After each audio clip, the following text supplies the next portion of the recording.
Hello, Miami University and all Oxford community. I'm Mia Lee. And I'm Jenna Landgraf, your co-host for MTN's first show of the semester. Thank you for tuning in to Miami Television News.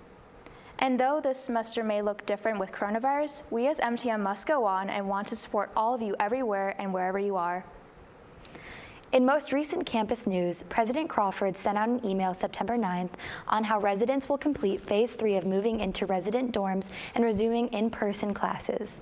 All students moving into on-campus dorms are required to be tested for COVID-19. Students have the option to remain in remote classes until October, moving into residencies on October 5th. MTN members got the chance to catch up with students on campus about their experience during COVID-19 and see how Zoom University is going. I think I'm handling it pretty well because I feel like we've been on online school for quite a long time now, so I feel like I'm actually pretty fully adjusted to it. It's not bad. I miss walking to class and getting those steps in, seeing people in class. I usually study at libraries or Starbucks, so it's been an adjustment studying in my room. Take some time away from the computer and go out and do something. Make sure you get outside once a day, even though I don't really do that. You should try to get outside and see people. But I know that a lot of people struggle with communicating with their teacher. I don't some of my classes are conversation-based, and I don't like how on Zoom it's kind of more of a weird conversation because people don't like speaking up, and so the conversation-based classes are not the best. A kid changed in front of the camera the other day, but that was it. I've seen really funny images online and stuff. I haven't seen anything weird. I would say the weirdest thing would be some people call in on their phone, and I had this one time where someone, I think she was working, and she was a telephone operator or something, and she was working and her mic was on, and it was kind of awkward, but that's it. Miami University recently announced Anthony James as the interim vice president for institutional diversity. This announcement was made following the creation of the President's Diversity, Equity, and Inclusion Task Force. Some actions Miami is committed to making include recruiting and hiring a wide array of students and faculty nationally and internationally, providing appropriate financial need to those that need it, and deliberately designing a curriculum that will stimulate deep learning on human diversity, just to name a few. With the Black Lives Matter movement highlighting top events of the summer, some of the Miami students and organizations have spoken out about the lack of sensitivity in regards to the shootings of Breonna Taylor and George Floyd and the national protest. I also got a chance to speak with Janie Camaro, the president of the Associate Student Government, about how Miami is handling Black Lives Matter and racism on campus. Is there other ways you believe that the university, specifically the faculty and staff, can be part of a positive movement to address racism, but then also have an inclusive environment? I think the biggest thing when it comes to faculty and staff and creating their environments is for faculty in particular, in the classroom, creating an environment where students can feel comfortable and wanting to ask questions to seek more knowledge and information about the topic you're speaking upon. So that's particularly DEI work. Creating an environment where students can sit there and be comfortable with talking about their identities and asking about the experiences of other individuals in their classroom based upon what they're, if that makes sense, allowing students to talk about their identities, but also to ask questions about other people's identities, and creating a space where people understand individuals and start to empathize with the experiences of individuals. When it comes to staff, it boils down to programs and initiatives. When you are planning out these initiatives, be sure to include the people who are heavily impacted by these initiatives and programs. And so that could be even faculty, that could be staff. So you can include a more diverse group of individuals that represents the bodies that are being affected by this better.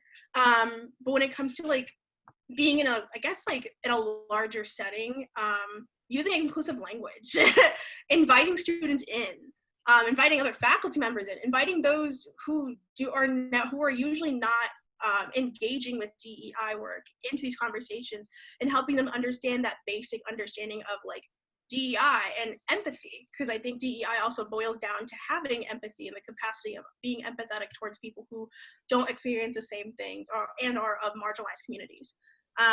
And so, yeah, those are like a couple of things I could do. I hope I answered your question. I don't know if I did or if I just like repeated myself. No, that's perfect. But then I'm also going to ask about the student perspective. So, what do you believe students can do better in terms of allyship and having conversations surrounding racism?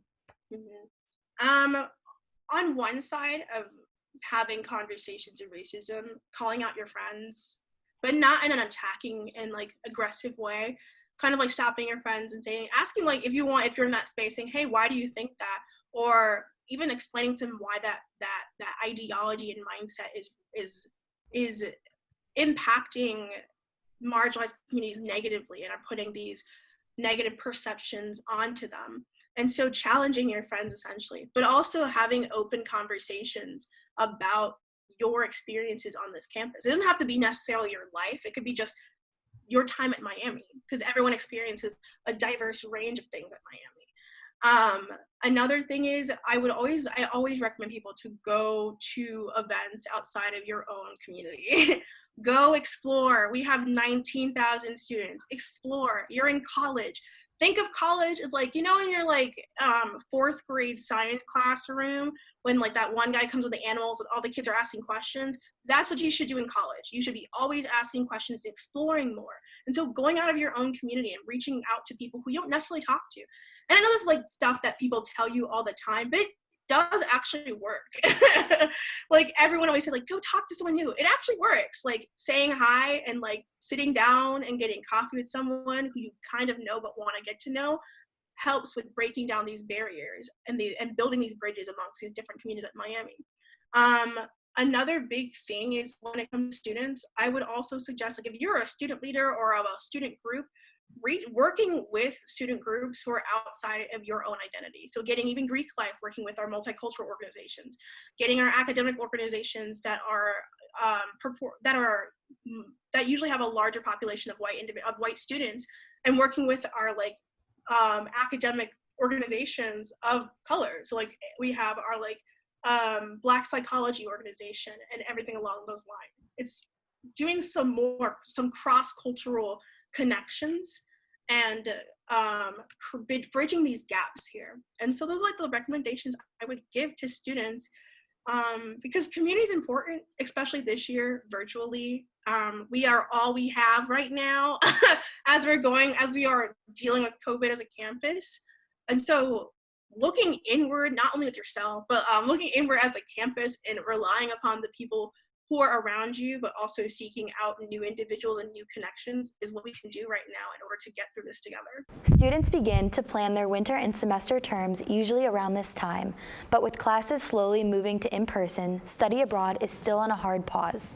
MTN's Jonathan Myru interviewed some Miami professors about studying abroad and how COVID-19 affected these trips. Why should people study abroad?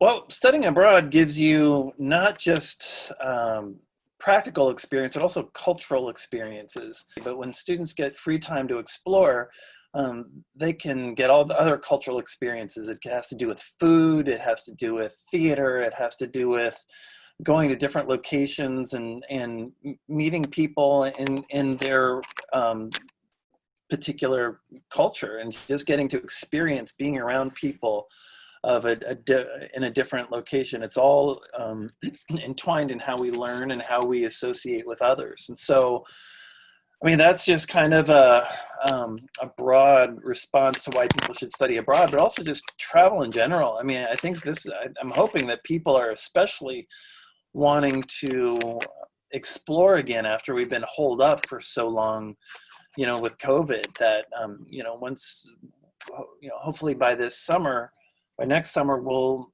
be through a good portion of this and we can start traveling more and getting experiences more. Well, I think that study abroad is really, a crucial experience, especially for people of college age, because it really gives the opportunity to people to experience relationship with different cultures that it's probably impossible to achieve differently, because of course you can go abroad and you can be for example, I don't know, a tourist in some places, but you'll never get the true experience of living for 5-6 weeks abroad and trying to, having the opportunity to get into contact with the culture in a better sense, and to become, I would say, if not really a citizen, if not really an Italian in my case, but at least a person who has